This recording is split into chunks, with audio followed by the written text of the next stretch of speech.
এ কথা তুমি কেন বলছো? আমার মতো হতভাগিনীকে করুণা করে তুমি তোমার জীবনে ঠাঁই দিয়েছো, এটাই তোমার পরম সৌভাগ্য। আমি যে তোমাকে কিছুই দিতে পারবো না। আমি তো তোমার কাছে কিছুই চাই না। তুমি কি পারবে আমার এই জীবনটাকে মেনে নিয়ে সুখী হতে? আমাদের এই ভালোবাসা আর ঐশ্বর্য আমাদেরকে সুখী করবে। এরা আমার তোমার কাছে কিছুই চাওয়ার নেই গো, কিছুই চাওয়ার নেই। আমি শুধু ভালোবেসে তোমার অনুপ্রেরণা হয়ে আমি তোমার কাছে থাকতে চাই, আর এই বাঙালি ঘরের আদর্শ বধূ হয়ে এই সংসারে আমি শান্তির প্রদীপ জ্বালাতে চাই। তোমার ভালোবাসা দিয়ে হাজার বছর ধরে আমি তোমাকে বেঁধে রাখতে চাই আমার জীবনের সঙ্গে।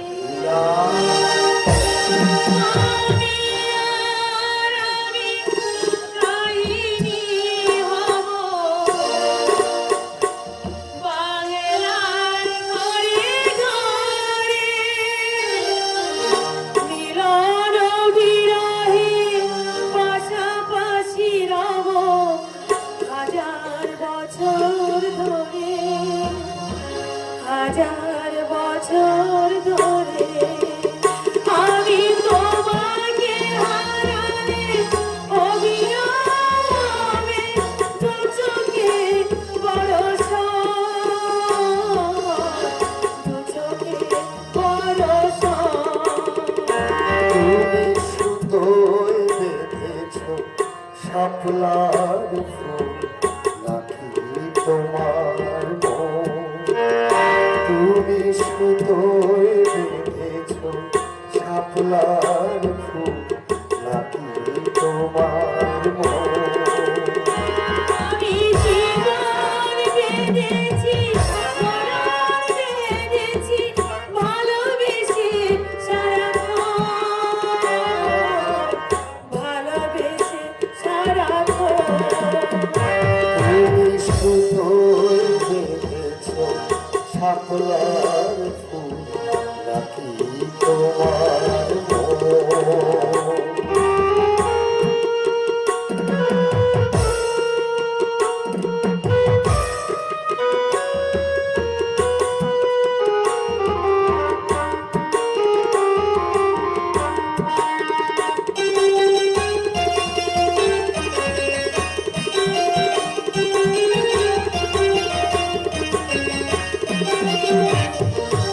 তুমি আর আমি কাহিনী হব বাংলার ঘরে ঘরে, মিলন বিরহে পাশাপাশি রব হাজার বছর ধরে, হাজার বছর ধরে। দুটি হৃদয়ে বয়ে যাবে নদী, কত না উজান ভাটি। আকাশে বাতাসে ধ্বনিত হবে এই প্রেম চির খাটি, এই প্রেম চির খাটি। আমি তোমাকে হারালে অবিরামভাবে দু চোখে বরস, দু চোখে বরস। তুমি সুতোয় বেঁধেছ শাপলার ফুল, নাকি তোমার মন? তুমি সুতোয় বেঁধেছ শাপলার ফুল, নাকি তোমার মন? আমি জীবন বেঁধেছি, মরণ বেঁধেছি, ভালোবেসে সারাক্ষণ, ভালোবেসে সারাক্ষণ। তুমি সুতোয় বেঁধেছ শাপলার ফুল, নাকি তোমার মন?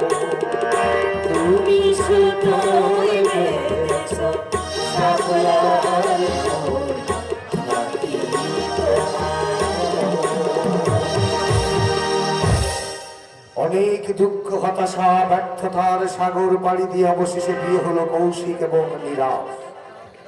সুচেতা গেল প্রদোষের ঘরে। সেখানে কি সুখী হতে পারলো সুচেতা? দুঃখের অমানিসা পার হয়ে পারল কি সুখের জীবন করতে কৌশিক ও মীরা? নাকি দুঃখের গল গ্রাসে থেমে গেল তাদের ভবিষ্যৎ? চলুন এত সব প্রশ্নের উত্তর খুঁজতে আমরা চলে যাই আজ থেকে 10 বছর পরের ঘটনা। আজ থেকে 10 বছর পরে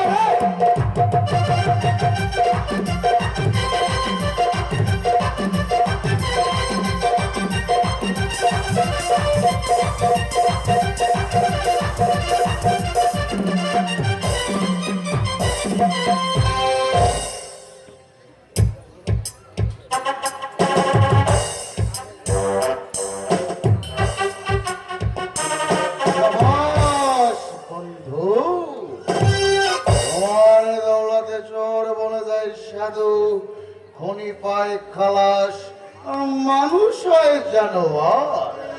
তুমি যার কাছে থাকো দুনিয়া তাকে ইসলাম ঠকে।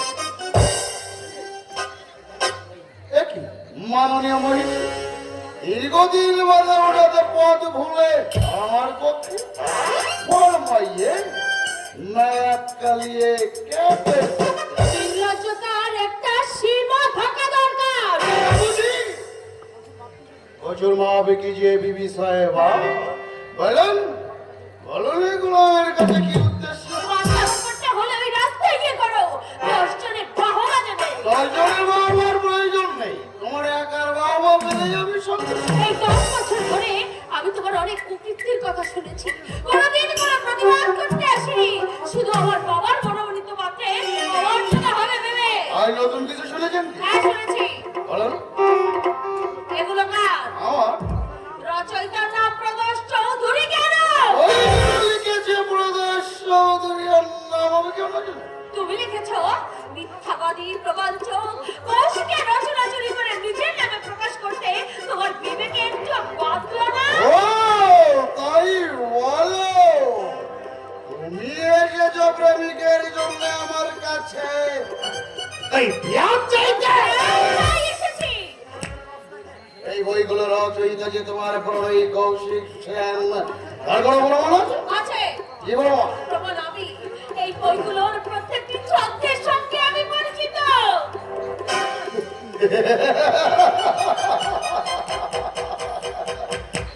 এগুলো যে তোমার প্রণয়ী কৌশিক সেনের রচয়িতা তা প্রমাণ করতে তুমি বা কৌশিক কেউই পারবে না।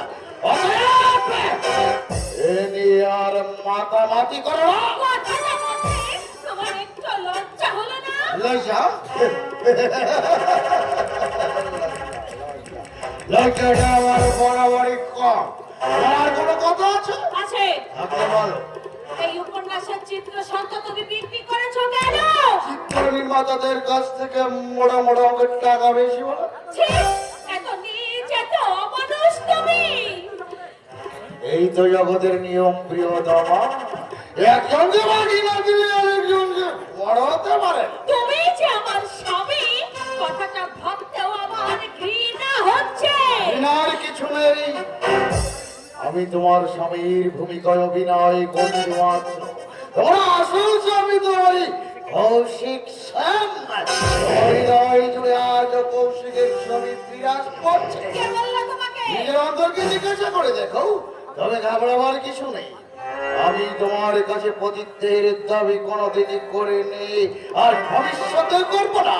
আমি যেমন পদ আর একাধিক উপপত্তি নিয়ে মেতে আছি, তুমিও ইচ্ছা করলেও একাধিক উপপত্তি বেছে নিতে পারো। আমি বাধা দেব না। চুপ করো নরকির। তোমার অনেক অর্ঘ্য, অনেক অত্যাচার আমি নীরবে সহ্য করেছি, আমার অদৃষ্ট ভেবে মেনেও নিয়েছি, কিন্তু আজ আমি ধৈর্যের শেষ প্রান্তে এসে দাঁড়িয়েছি। ঠিক হবে নাই। এরপরে আমি তোমাকে আপন করে কাছে পেতে চেয়েছি, কিন্তু তুমি আমাকে অনাদরে দূরে সরে রেখেছ। পরের উপর দোষটা পেয়ে নিজের সাধু সাজবার চেষ্টা করো না। বিয়ের পর থেকে একটি রাত তুমি সংসারে বাড়ি ফেরোনি। মধ্য অবস্থায় আমায় কত কটু কথা বলেছো, কত প্রহার করেছো। আমি অজ্ঞানে শব্দ তোমার কথা কি শেষ হলো? এখন তুমি আসতে পারো। নারীর প্যান্ট নারী শুনে শুনে কান তো আমার পৌঁছে গেছে। আটি কথা বলেছো তো? এ কথা তোমার মুখে শোভা পায় মোটে? কি তুমি? ওর দেখার মতো একেবারে চমকে উঠলে যে। চম্পাকে কি তুমি আছি নতুন দেখছো? এই রাতের বেলা তুমি এখানে? রাতের বেলাতেই তো আমাদের প্রাণ সরস হয়ে ওঠে। তুমিও তো বেশ তৈরি হয়ে আছে দেখছি। বোতলটা খালি না আছে? থাকলে দাও না, গলাটা একেবারে শুকিয়ে কাঠ হয়ে গেছে। চম্পা! তুমি তো এদিন ডুমুরের ফুল হয়ে গেছো। আজ অনেকদিন পর সাধ্যি সাধনা করে রঘুনাথের কাছ থেকে তোমার ঠিকানা নিয়ে আমি শটানে চলে এসেছি। ও তাই বলো? নাগুর এখন অন্য ফুলে বসেছে। কাকে কি বলছো? আমার বিবাহিত স্ত্রী সুচেতা। স্ত্রী প্রদোষ চৌধুরীর। লোকের কাছে তো তুমি আমাকেও একদিন স্ত্রী বলে পরিচয় দিয়েছিলে। তুমি কে? এই সব মানুষের খেলার বস্তু। চেয়ে দেখো, ভালো করে চেয়ে দেখো আমার দিকে। কত শত পুরুষের পদচিহ্ন আমার এই শরীরে টিপের মতো চেপে আছে। প্রথম যে পদচিহ্নটি দেখছো সেটি তো জানো আমার এই নাগরের।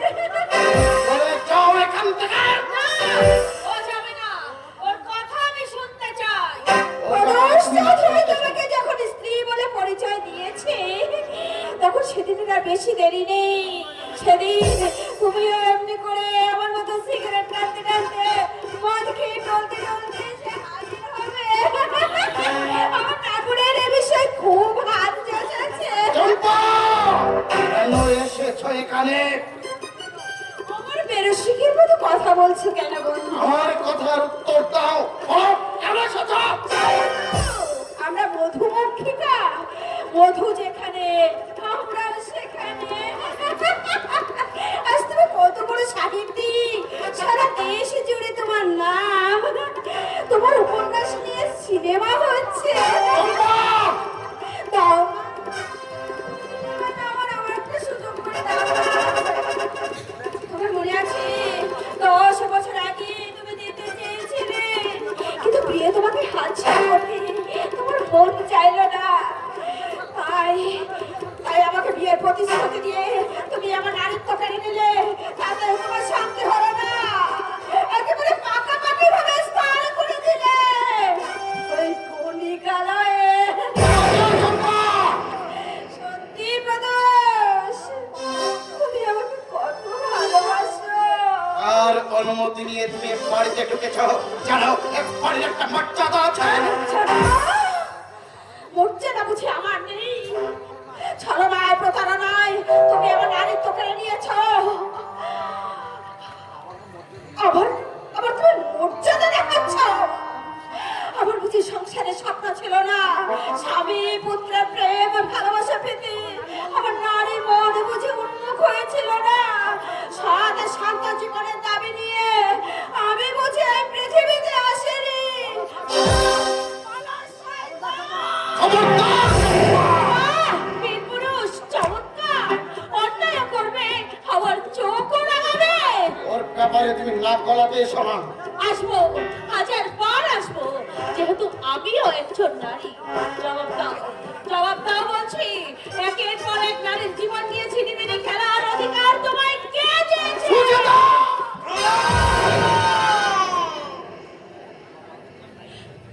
বাবা, বন্ধুর প্রতিশ্রুতি রক্ষা করতে বিখ্যাত অ্যাডভোকেটের ছেলের সবকে মেয়ের বিয়ে দিয়ে মেয়েকে সুখী করতে চেয়েছিলে না? 10 বছর ধরে তো মেয়ের সুখ দেখছো বাবা। আজ একটু ভালো করে দেখে তোমার নয়ন দুটো তুমি সার্থক করো বাবা। তোমার নয়ন দুটো তুমি সার্থক করো। তুমি কে? আপনার জামাই শিকার। মদ খেয়েছো? মদ না খেলে নাগরে নারাজ হয়। নাগর? আপনাদের সাহিত্যিক জামাই তুমি যাবে কিনা এখান থেকে? যাচ্ছি। দাঁড়াও, তোমার মুখোশটাকে খুলে দিয়ে যাই। তোমার আসল রূপটা সবাই দেখুক। আমাকে বিষের সাগরে ডুবিয়ে তুমি সুখের সাগরে ভাসবে, সেটা তো হবে না বন্ধু। চম্পা! এ চম্পা! চম্পা মরে গেছে। তুমি চম্পাকে জীবন্ত হত্যা করেছ। তোমার জন্য চম্পা যে খুশির জগৎ থেকে বিচ্ছিন্ন, তোমার জন্য চম্পা যে স্বামী পেল না, সংসার পেল না, সন্তান পেল না। কিন্তু কেন কেন চম্পা যে দুঃখের আকারে মুখ ঢেকে? কেন চম্পা যে সমাজের মুখে বার বলিতা কণিকা? হ্যাঁ, আপনার জামাতার অনুভূতি। এখানে তুমি কেন এসেছো? এসেছিলাম প্রদেশের সাথে একটা বোঝাপড়া করতে, কিন্তু বোঝাপড়ার যোগ্য স্থানেটা নয়, তাই আমি ফিরে যাচ্ছি। কিন্তু মনে রেখো প্রদেশ, তোমার অস্তিত্ব যতদিন থাকবে ততদিন আমি তোমাকে ছায়ার মতো অনুসরণ করব। আমার এতখানি উপকারের প্রতিদান না দেওয়া পর্যন্ত এই মনে এই কোনোদিন শান্তি পাবো না, কোনোদিন না। চম্পার কোনো কথা আপনি বিশ্বাস করবেন না। আমার মেয়েকে হাত তো এত সাহস পেলে কোথায় তুমি? আপনি ঠিক জানেন না কেন? জানি আজ 10 বছর ধরে তোমাকে দেখছি। তোমার মতো জানোয়ার হাতে মেয়েকে তুলে গিয়ে দুর্ভাবনে অনেক বছর প্রমায় পড়ে গেছে। আমার আপনার মেয়ে আমাকে অপমান করেছে। সম্মানে যে তোর সম্মান করত, পুলিশের খাতায় তোমার নাম বিখ্যাত কিষান সান্নারের দলের লোক। তুই চিহ্নিত মধ্যমান না করে এক খণ্ড চলা অমরের রচনা নিজেকে প্রকাশ করে রাতাতে ভঙ্গ সাজ থাকলে সম্মানের দাবি করে কোন স্পর্ধা? আপনি বলতে চান? বলতে চাই আগে জানলে তোমার মতো পঞ্চকে পাবে আমার মেয়েকে আমি তুলে দিতাম না। আমি যদি এতই অপদার্থ, তাহলে মেয়েকে নিয়ে আদালতে যান, আইনের সাহায্যে সে আমাকে ত্যাগ করো। দোষ পরিবারের কারণ আজ পর্যন্ত আদালতেই দাঁড়ায়নি। তাই তোমার রায়ের প্রমাণ দেখা যাচ্ছে এই সম্রাট পোস্টে খুনের অপরাধে আদালতেই দাঁড়াতে হবে। কথাটা অনেক প্রদেশ চৌধুরী।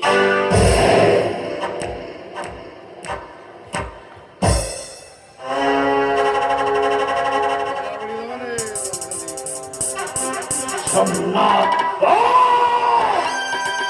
তোমাদের তো বড় স্পর্ধা। তুমি প্রদোষ চৌধুরীকে ভয় দেখাও।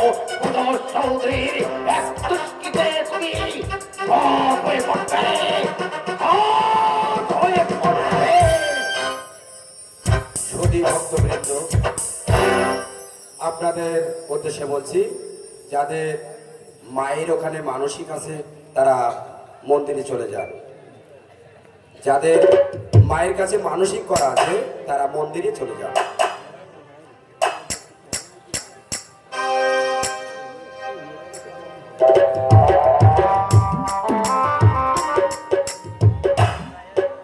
দিদা, ডালের আর ওই লাইট পোস্টের বিজ্ঞাপনগুলো ছিঁড়ে ফেলো নি দিদা। আমি যেন সইতে পারছি না রে দিদা। কটা ছেড়ব দিতে বলে? সিনেমা কোম্পানি সারা বাংলার শহরে, স্টেশনে, কাগজে, পুস্তকে বিজ্ঞাপনটা তো ছড়িয়ে রেখেছে। দেখো নিদিদা, দেখো সারা বাংলা আজ কৌশিকের উচ্চ প্রশংসা, তার রচিত উপন্যাসের ছায়াছবির কথা আজ মানুষের মুখে মুখে। কিন্তু এই প্রশংসা, এই গৌরবের প্রকৃত অধিকারী যে, সে আজ বঞ্চিত আশাহত মুখে নীরবে চোখের জল ফেলছে দিদা। তাছাড়া আর কি করবে দিদিমণি? দিদা, সে যে আমারই কাছে তার অমূল্য সম্পদ আজ সব প্রকৃতি গচ্ছিত রেখেছিল দিদা। তার জন্য আর দুঃখ করে কি হবে দিদিমণি? দিদিমণি, তুমি যা করতে এসেছো তাই করলে সব দোষ তোমার খণ্ডন হবে। সেই সুযোগ হচ্ছে আমি পাবো না দিদা। কৌশিককে আমি খুব ভালোভাবেই জানি। আমি যে তাকে কথা দিয়েছিলাম, কিন্তু আমি তাকে কি দিয়েছি আর কে বা পেলাম? আর কোথায় গেলেই বা পাবো দিদা? তবে ঠিকই এমনি সময় এইখানটায় ছিল। দিদিমণি, দিদা, চলো তো একবার ওই ওদিকটা একটু ঘুরে ঘুরে দেখি। তাই চলো দিদা, তাই চলো। চলো।